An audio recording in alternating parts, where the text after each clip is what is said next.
The bouquet hits the ground first. White roses and baby's breath scattering across marble like broken promises. My hands are shaking so violently I can barely hold my phone, but I keep recording. I have to. Because no one will believe this without proof. I now pronounce you husband and wife, the officiant says, his voice echoing through the cathedral I spent months choosing. The cathedral I'm still paying for.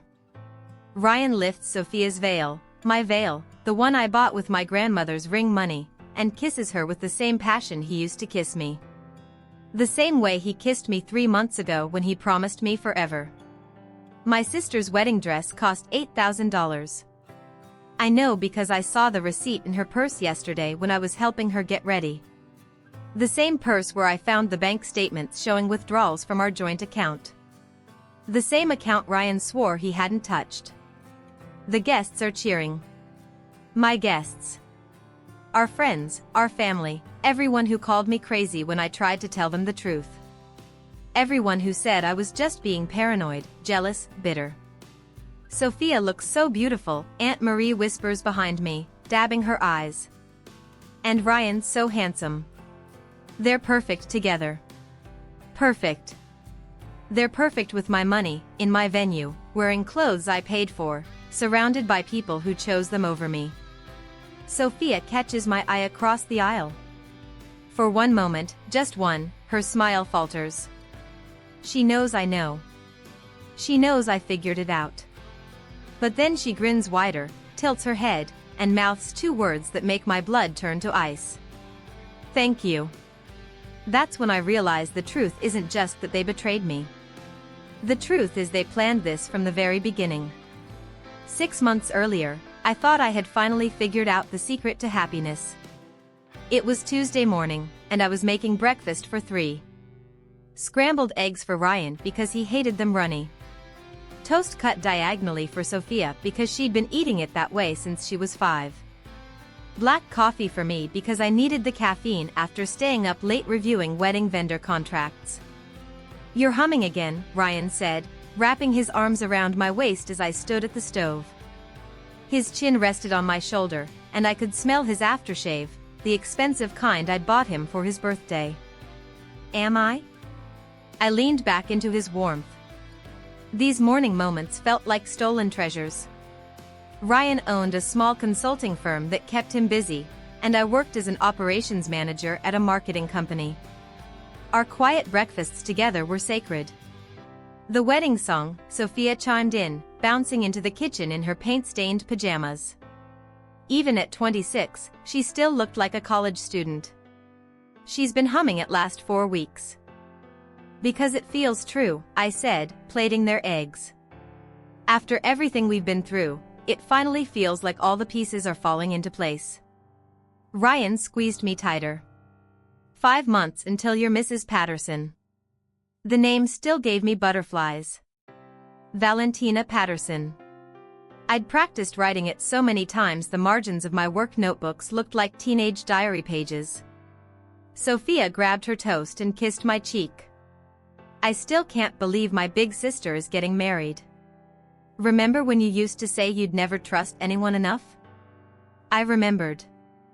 After our parents died, I'd built walls around my heart thick enough to survive anything. I worked 3 jobs to put Sophia through art school, sacrificed my own college dreams, dated casually but never seriously. Trust felt like a luxury I couldn't afford. Until Ryan. We met at a coffee shop 2 years ago. He was struggling with his business, stressed about overhead costs and client management. I found myself offering advice, then helping him reorganize his systems, then falling for his grateful smile and ambitious dreams. You saved my business, he'd tell me on quiet nights. You saved my life. I loved being needed. I loved feeling essential to someone's happiness again. Sophia had thrived too. Her art was finally starting to sell, small pieces, but consistent income. She'd moved into a cute studio apartment downtown, nothing fancy, but it was hers. Watching her independence bloom felt like my greatest achievement. I'm meeting with the caterer today, I told them, checking my phone. Final head count confirmation. 147, Ryan said immediately. I've been practicing my speech. Don't make me cry, Sophia warned, pointing her fork at him. I spent too much money on mascara for your wedding. Their easy banter warmed something deep in my chest. This was what family looked like. What love looked like. Ryan and Sophia had become close over the past year, bonding over their shared creative sides, his business vision, her artistic passion. Sometimes I felt like the practical anchor keeping their dreams grounded in reality. But I didn't mind. Being the steady one felt like purpose. I should get going, Ryan said, kissing the top of my head. Client meeting at 9. After he left, Sophia lingered over her coffee. Val, can I ask you something? Always. Do you ever worry it's too good to be true? All of this? The question caught me off guard. What do you mean? She gestured around our kitchen, the kitchen in the house I was buying, filled with furniture I'd chosen, pictures of the life I was building. You've worked so hard for everything. You deserve to be happy. But sometimes good things feel fragile. I studied her face. Sophia had always been intuitive, sensitive to emotional undercurrents I missed. Are you worried about something specific? No, she said quickly, too quickly. I just want you to be careful. You have such a big heart, Val. Sometimes people take advantage of that. Ryan's not taking advantage of me, I said firmly. We're building something together. She nodded, but something flickered in her eyes. Doubt? Guilt? Before I could analyze it, she was hugging me goodbye, rushing off to her studio with promises to call later. Alone in the kitchen, I cleaned our dishes and tried to shake the unease her words had planted. Sophia was just being protective. She'd seen me hurt before, seen me sacrifice too much for people who didn't deserve it. But this was different. Ryan was different. He chose me every day, made me feel beautiful and smart and essential. He was building his future around mine. As I locked the door and headed to work, I caught my reflection in the hallway mirror. For the first time in years, I looked truly happy. Settled. Complete. The woman staring back at me had no idea that in 6 months, she'd be standing in a church watching her dreams crumble into someone else's fairy tale. It was the way Ryan's phone lit up at 11:47 p.m. that made my stomach drop. We were lying in bed, his arm around me, both of us half asleep after a long day of wedding planning. The venue coordinator had been difficult, the florist had mixed up our order, and I was exhausted from playing mediator all afternoon. Then his phone buzzed against the nightstand. Once. Twice. 3 times in rapid succession. Ryan's body tensed beside me, but he didn't move to check it. Might be important, I whispered, my voice thick with sleep. It's not, he said quickly. Too quickly. The phone lit up again, casting blue shadows across our bedroom ceiling. Through my barely open eyes, I could see the notification preview. Soph, are you sure about? The rest was cut off. Sophomore Sophia. My sister was texting my fiancé at midnight. Ryan's breathing had changed, become forced and artificial. He was pretending to be asleep, but I could feel the tension radiating from his body like heat. I wanted to ask. The words sat heavy on my tongue. Why is Sophia texting you so late? But something held me back. Fear, maybe. Or the desperate need to preserve the peace we'd built together. Instead, I lay there in the darkness, listening to Ryan's fake sleep breathing and watching his phone light up 2 more times. When I finally drifted off, my dreams were full of blue light and half-finished messages. The next morning, Ryan was already in the shower when I woke up. His phone sat on the nightstand, screen dark and silent. I stared at it for a long moment, my finger hovering over the home button. I could look. I could end the uncertainty right now. But looking meant I didn't trust him. And if I didn't trust him, what were we building our marriage on? I pulled my hand back and got dressed for work. At lunch, I called Sophia. "Hey, you were up late last night. Everything okay?" There was a pause. Just a heartbeat, but long enough to make my chest tight. Late? No, I was asleep by 10. Why? I thought I saw, never mind. Probably a work thing. Another pause. Val, is everything all right?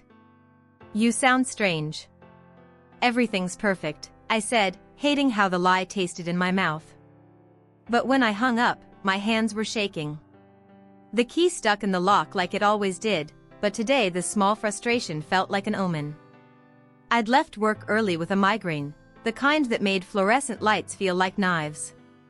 All I wanted was darkness, silence, and maybe some of Sophia's homemade soup if she was free. The apartment was quiet when I stepped inside. Ryan's car was in the driveway, but he must be napping. He'd been working late all week on a big client proposal. I kicked off my heels and padded toward the bedroom in my stockings, already planning my afternoon of rest. Maybe I'd surprise him, curl up next to him until the pain in my head subsided. The bedroom door was cracked open just enough. Just enough to see everything. Ryan's bare back. Sophia's long dark hair spread across my pillow. Her legs wrapped around his waist. The soft sounds they were making, intimate and desperate, like lovers who'd been apart too long. My brain couldn't process it. For a full 30 seconds, I stood frozen in my own hallway, watching my fiancé and my sister move together in my bed, on my sheets, in the room where Ryan told me he loved me every night. This wasn't a moment of weakness. This wasn't an accident. They moved like they knew each other's bodies. Like they'd done this before. Many times before. God, I've missed this, Sophia whispered, her voice breathless and familiar but wrong, so wrong in this context.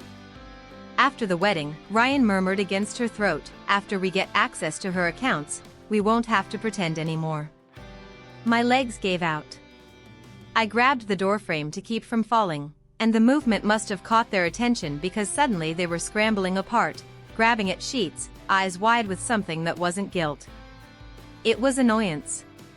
Like I'd interrupted them. Valentina. Sophia's voice was steady, calm.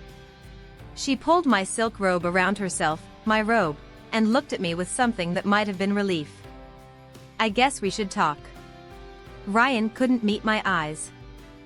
He was fumbling for his pants, his face flushed with embarrassment but not shame. There was a difference, and it cut through me like glass. How long? The words scraped out of my throat like broken glass. Does it matter? Sophia asked, sitting on the edge of my bed like she belonged there. We didn't plan this, Val. It just happened. How long? Ryan finally looked at me, and I saw the truth in his eyes before he spoke. Since your engagement party. 10 months. They'd been doing this for 10 months. Every family dinner where Sophia asked about wedding plans. Every night Ryan held me and whispered about our future. Every morning I made breakfast for 3, never knowing I was feeding my own betrayal. The accounts, I whispered, remembering his words. What did you mean about my accounts? They exchanged a look, and something cold crawled up my spine. Val, Sophia said carefully, you have to understand. You're so practical, so focused on security. But Ryan and I, we're artists. Dreamers. We need freedom to create, to build something beautiful together. You want my money. We want a life, Ryan said, finally finding his voice.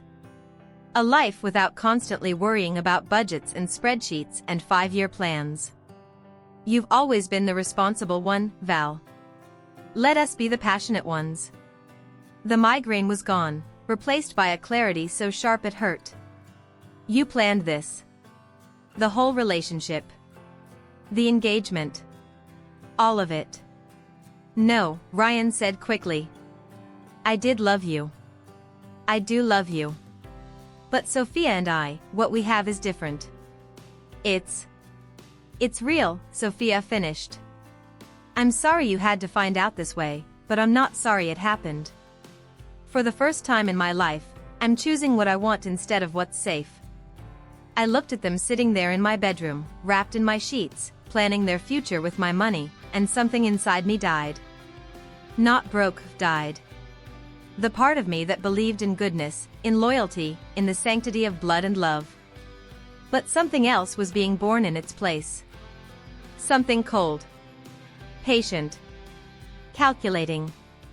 I turned and walked out of the room without another word. Behind me, I heard Sophia call out, "Val, wait. We need to figure out how to handle this maturely." I didn't answer. I couldn't. Because I was already planning their destruction. I drove for 3 hours before I realized I had nowhere to go. The highway stretched endlessly ahead, blurred by tears I refused to acknowledge. My hands gripped the steering wheel so tight my knuckles had gone white, but I couldn't make myself loosen them. If I let go, I might fall apart completely. The motel I finally chose was the kind of place that didn't ask questions. $49 a night, cigarette burns in the carpet, a broken air conditioner that rattled like dying breath. Perfect for someone whose life had just imploded. I sat on the edge of the sagging mattress and stared at my phone. 17 missed calls from Ryan. 23 from Sophia. Text after text, each more desperate than the last. Please come home so we can talk. You're being dramatic. This doesn't have to change anything between us as sisters. Sisters. The word tasted like poison. I turned the phone face down and walked to the bathroom mirror. The woman staring back looked like a stranger, hollow eyes, pale skin, hair still perfectly styled from this morning when I thought my biggest problem was a migraine. This morning felt like another lifetime. I splashed cold water on my face and tried to think practically. I needed clothes, toiletries, a plan. But every time I tried to focus, I saw them again. Sophia's legs around Ryan's waist. The way they moved together like they'd choreographed it. The casual cruelty in her voice when she said she wasn't sorry. My phone buzzed. A text from my friend Rebecca. "Hey babe. Final dress fitting tomorrow at 2, right? Can't wait to see you as a bride." The dress. My wedding dress, hanging in our closet like a white ghost of dreams I'd never get to live. I typed back, something came up. "We'll reschedule." Then I turned off my phone completely. For 2 days, I lived like a ghost. I ordered takeout and ate maybe half of it. I stared at daytime television without seeing it. I took showers that lasted an hour, letting the hot water burn away the memory of finding them together. But the water was never hot enough. On the 3rd day, I forced myself to go to a coffee shop. I needed to be around people, even strangers, to remember that the world still existed beyond my shattered reality. The barista was young, maybe 20, with kind eyes and a smile that looked genuine. "Rough morning?" she asked, probably noticing my rumpled clothes and unwashed hair. "Rough life," I said, trying to smile back. She poured extra foam into my latte without charging for it. "Whatever it is, it'll get better. Trust me. I survived my ex cheating with my roommate. If I can make it through that mess, you can make it through anything." Her roommate. Not her sister. The betrayal scale wasn't even comparable, but her confidence was oddly comforting. I found a corner table and opened my laptop for the first time since leaving home. My work emails had piled up, nothing urgent, but evidence that life had continued without me. My clients still needed reports. My projects still had deadlines. The normalcy of it felt surreal and somehow grounding.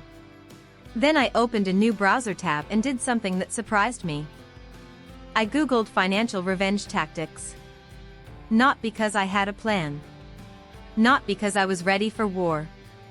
But because somewhere beneath the grief and shock and humiliation, something else was stirring. Something that felt like power. I'd spent 10 years taking care of everyone else. 10 years being practical, responsible, Selfless Valentina who fixed problems and paid bills and made sure everyone else's dreams came true. Maybe it was time to find out what happened when practical Valentina got angry. My phone had been buzzing against the table for an hour. I finally turned it over and saw 47 new messages. Most from Sophia and Ryan, but some from friends who'd heard rumors. The story was spreading. "Val, people are asking questions," Sophia had texted. "We need to control this narrative." Control the narrative. Like I was a PR problem to be managed. I finished my latte and walked back to the motel. The broken air conditioner was still rattling, but somehow the sound didn't bother me anymore. I had work to do. I hired the private investigator on a Thursday morning, 3 weeks after I'd walked out of my own life. His name was Marcus Chen, and his office smelled like stale coffee and cigarettes. He was younger than I'd expected, maybe 40, with tired eyes that suggested he'd seen enough betrayal to fill several lifetimes. "Standard infidelity case?" he asked, sliding a contract across his desk. "Not exactly." I placed a manila folder in front of him. Inside were printouts of every financial document I could access. Bank statements, loan agreements, credit card bills, business records. I need to know everything. Every debt, every asset, every financial weakness. Both of them. Marcus raised an eyebrow. "Both?" "My sister and my ex-fiancé. I want to know how much trouble they're really in." He flipped through the papers, his expression growing more interested with each page. "You co-signed a lot of these loans. I helped build their lives. Now I need to understand exactly what I built." For the first time in weeks, my voice sounded steady. Strong. I wasn't the broken woman who'd fled to a highway motel anymore. I was someone with a purpose. While Marcus worked, I played the perfect victim. I moved back into my apartment, our apartment, and answered their desperate calls with just the right amount of hurt confusion. "I don't know what to think anymore," I told Sophia when she cornered me at a coffee shop, tears streaming down her perfectly made-up face. "It was never supposed to happen like this," she sobbed. "We fell in love, Val. You can't control love." I held her hand across the table, watched her cry into tissues I'd bought, and felt absolutely nothing. "I just need time to process this." "The wedding," she whispered. "What are we going to tell people?" What they were going to tell people. Even now, she was thinking about appearances. "Let's postpone everything," I said gently. "Give people a chance to adjust to the idea." Relief flooded her face. She squeezed my hand tighter. "You're so understanding, Val. So mature. This is why I love you." Love. She kept using that word like it meant something coming from her mouth. Ryan was easier to manipulate. Guilt made him sloppy, eager to prove he wasn't the monster he clearly was. "I never wanted to hurt you," he said during one of our closure dinners. "You have to believe that." "I'm trying to," I lied, picking at my salad. "I just want to understand how this happened. When did you first realize you had feelings for her?" He talked for 2 hours, spilling details I stored away like ammunition. How Sophia had initiated their first kiss at my birthday party.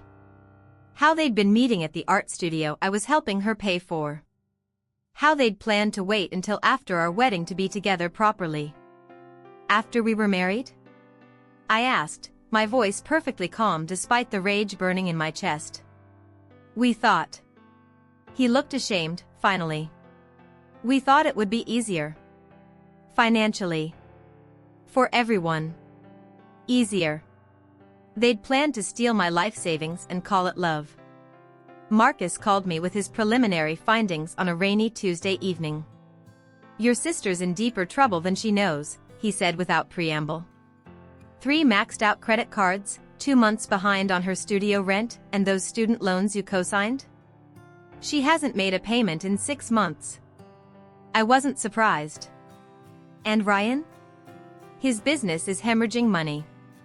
He owes 12 grand in back taxes, and his biggest client just fired him. Without your financial support, he'll be bankrupt within 60 days. Perfect. They were both drowning, and I was their life preserver. The life preserver they'd tried to steal. There's something else, Marcus continued. Your fiancé's been seeing other women. At least 3 that I can confirm. Your sister isn't his only side piece. The information hit me like ice water. Even their great love story was a lie. That night, I sat in my home office, the room where I'd planned our wedding, managed our finances, built the life they were destroying, and opened my laptop. I pulled up every account, every loan, every contract that bore my signature. Cosigner. Guarantor. Joint account holder. Primary borrower. For years, I'd been the foundation holding up their dreams. Now I was going to be the earthquake that brought it all down. I started with the small things. A phone call here, a form there. Nothing dramatic. Nothing they'd notice immediately. But like pulling threads from a sweater, once I started unraveling their carefully constructed lives, the rest would follow. They thought I was weak. Broken. The pathetic sister who'd always been too generous for her own good. They had no idea they'd just created their own destroyer. The first domino fell on a Monday morning at 9:47 a.m. Sophia called me, her voice high and panicked. Val, something's wrong with my credit cards. They're all frozen. The bank says there's some kind of review process? I was sitting in my office, watching her financial world collapse in real time through my laptop screen. As a cosigner, I had the legal right to request account reviews. Especially when payments were 6 months overdue. That's terrible, I said, injecting just the right amount of concern into my voice. Did you try calling the customer service line? They keep transferring me. And my studio landlord called, he says I'm behind on rent, but that's impossible. You helped me set up automatic payments. Automatic payments from accounts that were now frozen. Accounts I'd quietly removed myself from after consulting with 3 different lawyers. I'm sure it's just a banking error, I soothed. These things happen. The second call came 2 hours later. Ryan, his voice tight with barely controlled panic. Val, I need a favor. There's been some confusion with my business loan. The bank is saying you want to call in the guarantee? I almost smiled. Almost. I haven't called anything in, Ryan. But I did meet with my financial advisor about cleaning up loose ends. You know, after everything that's happened. Silence stretched between us. I could practically hear his brain working, trying to figure out how much trouble he was really in. How much trouble am I in? He asked finally. That depends, I said carefully. How much do you actually owe? The number he whispered made my chest tight with rage. He'd borrowed against my house, for amounts I'd never seen. Money that had supposedly gone to his business but had actually funded their affair. Hotel rooms. Jewelry. Weekend trips I'd thought were client meetings. We can work this out, he said desperately. You and me, we can figure this out together. You and me? I let the words hang in the air. What about Sophia? Another long silence. That's complicated. Complicated. Their great love affair was complicated when money got involved. By Wednesday, they were both calling me multiple times a day. Sophia had been evicted from her studio. Ryan's business accounts were under audit. Their carefully constructed world was crumbling, and they were starting to realize I was the only one who could save them. The same position I'd always been in. Except now I had all the power. I could help, I told Sophia during our coffee meeting that Thursday. She looked exhausted, her usual polish completely gone. I mean, we're still family, right? Hope flickered in her eyes. You'd do that? After everything? I'm not cruel, sophomore. I'm hurt, but I'm not vindictive. The lie tasted surprisingly easy on my tongue. But I'd need some assurances. Some honesty about what's really been going on. She talked for an hour. Every detail of their affair, every lie they'd told, every dollar they'd planned to take.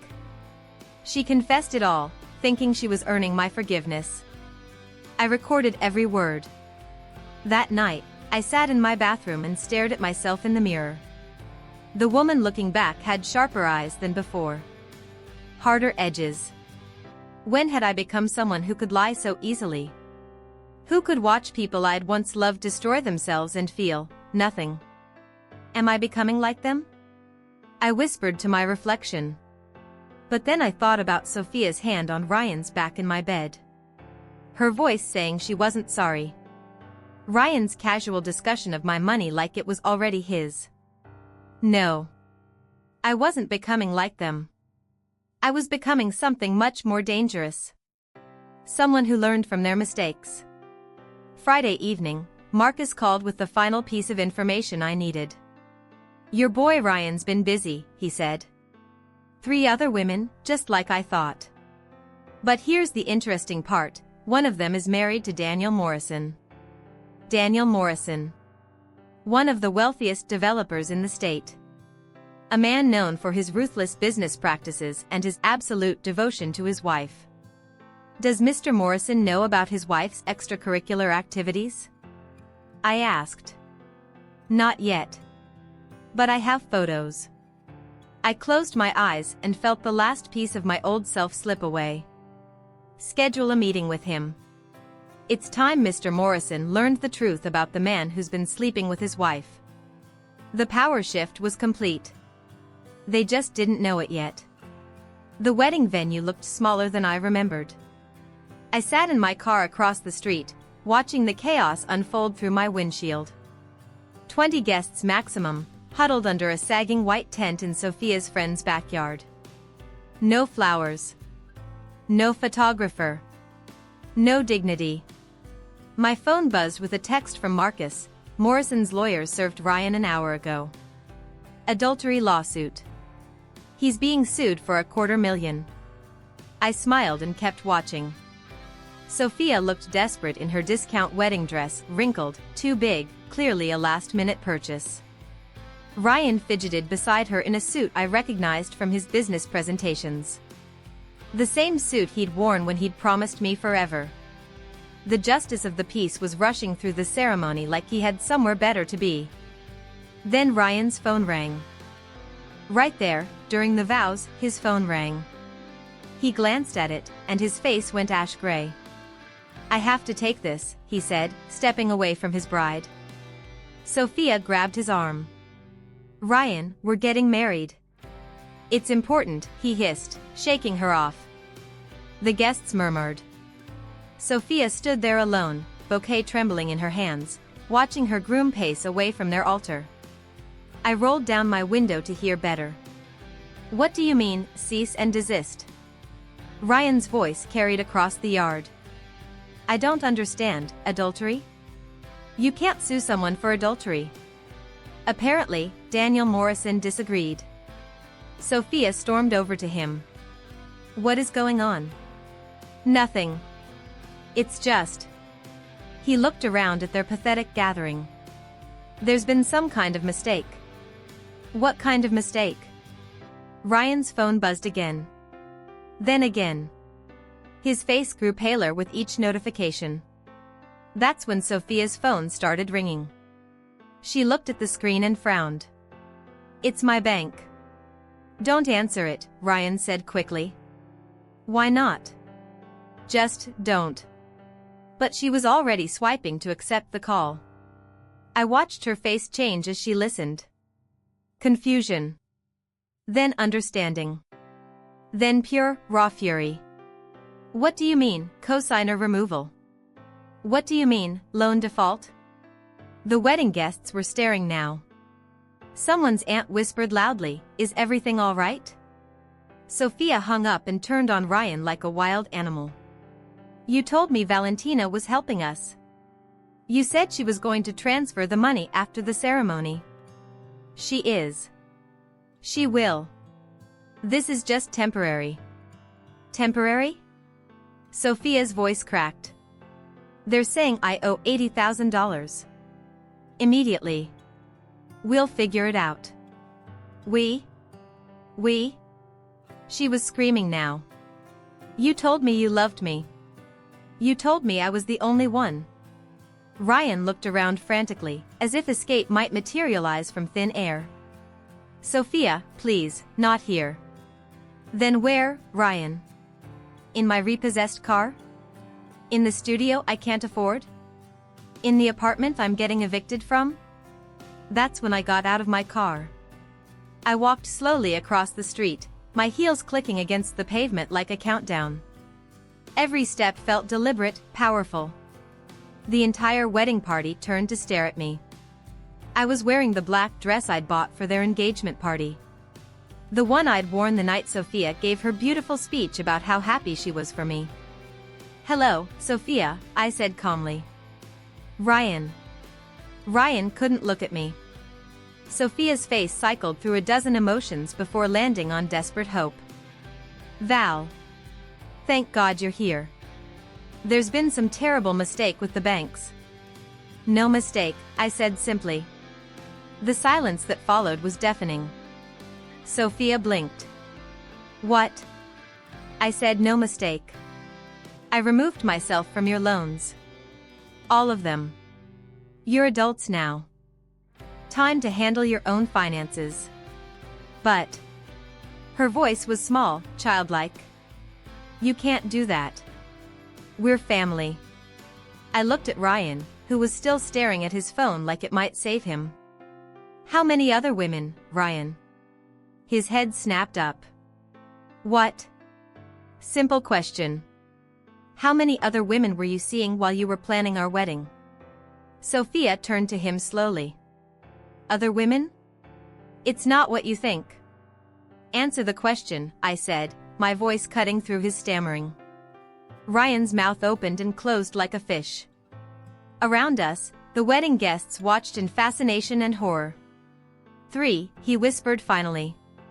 Sophia made a sound like she'd been punched. 3? You were never special, I told them both. Either of you. You were just convenient. I turned and walked back to my car, leaving them standing in their borrowed backyard with their shattered dreams and mounting debts. Behind me, Sophia started screaming at Ryan. The sound followed me all the way home. 6 months later, I learned that Ryan had moved back in with his mother in Ohio. The news came from Rebecca, who'd heard it from someone who'd heard it from his ex-business partner. Apparently, the Morrison lawsuit had destroyed what little was left of his reputation. No one in our tight-knit business community wanted to work with a man who'd betray his fiancé and sleep with a married woman. Good riddance, Rebecca said over lunch, stabbing her salad with unnecessary force. I never trusted him anyway. I nodded, but the truth was I felt nothing. No satisfaction, no vindication. Just empty space where anger used to live. Sophia's fall had been quieter but more complete. Without her studio, her art career had dissolved entirely. She'd moved in with a friend across town, but that arrangement had soured quickly once people learned the whole story. Our old neighborhood had always thrived on gossip, and betraying your own sister for her fiancé was the kind of scandal that left permanent stains. She'd tried reaching out through mutual friends, through distant relatives, even through our old parish priest. Everyone gave her the same response: they'd heard what she'd done, and they didn't want to get involved. The isolation was devastating her. I knew because I still had friends who would tell me things, whether I asked or not. She looks terrible, our neighbor Mrs. Chen had mentioned when I ran into her at the grocery store. Thin as a rail, working at that coffee place downtown. Keeps to herself now. I'd driven past that coffee shop twice, telling myself I was just curious. Both times, I'd seen her through the window, shoulders hunched, no spark in her eyes, mechanically taking orders from people who used to respect her as an artist. The strangest part was how normal my own life had become. I thought betrayal had broken me, left me too damaged to trust again, too angry to find peace. But instead, it had rebuilt me into someone stronger. Someone who knew her own worth. My work had flourished. Without the constant drain of managing other people's financial disasters, I'd been able to focus on my own career. I'd been promoted twice in 6 months, and my boss had started hinting about partnership opportunities. The house I'd been buying, the one Ryan had used as collateral for his failing business, was finally mine. No co-signers, no shared debt, no complicated ownership structures. Just my name on the deed and my furniture in every room. I'd started dating again, carefully but genuinely. Men who had their own careers, their own homes, their own dreams that didn't require my funding. The difference was startling. These men brought flowers instead of bills, planned dates instead of asking me to plan them, talked about our future instead of their immediate needs. Last month, I'd met someone promising. David was an architect, divorced with joint custody of a 10-year-old daughter. He was cautious like me, guarded like me, but kind in ways that felt authentic rather than performed. "You're different from other women I've dated," he'd told me over dinner last week. "More grounded. Like you know who you are." I did know who I was now. I was someone who'd learned the difference between generosity and exploitation, between love and convenience, between being needed and being valued. The phone calls from Sophia had stopped 3 months ago. The last voicemail had been brief. "I know you'll probably never forgive me, but I need you to know I'm sorry. Not just for Ryan. For all of it. For taking advantage of your kindness for so many years." At least she'd finally figured it out. Sometimes, late at night when the house was quiet, I wondered if I'd become too hard. If the walls I'd built to protect myself had closed me off from something essential. But then I'd remember the woman I used to be, the one who worked 3 jobs to fund someone else's dreams, who co-signed loans for people who never intended to pay them back, who accepted scraps of affection and called it love. That woman had been kind, but she'd also been weak. She'd confused self-sacrifice with virtue, enabling with loving. I wasn't that woman anymore. The funny thing about rock bottom is that it gives you a solid place to build from.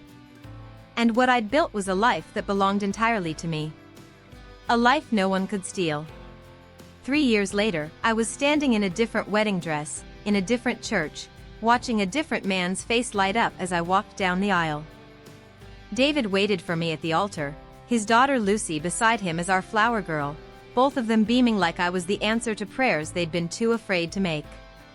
In the third pew, I spotted familiar faces. Rebecca, my work colleagues, neighbors who'd become real friends. People who knew my story, who'd watched me rebuild from ashes, who celebrated this moment because they understood what it meant. What it didn't mean was more important. This wasn't about proving I could find love again. This wasn't about showing the world I'd moved on.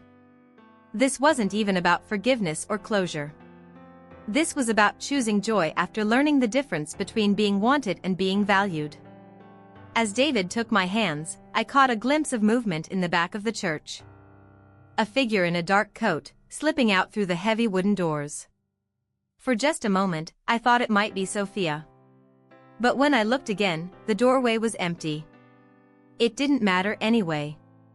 This day belonged to people who'd chosen to be here, who'd earned their place in my new life through loyalty and genuine affection.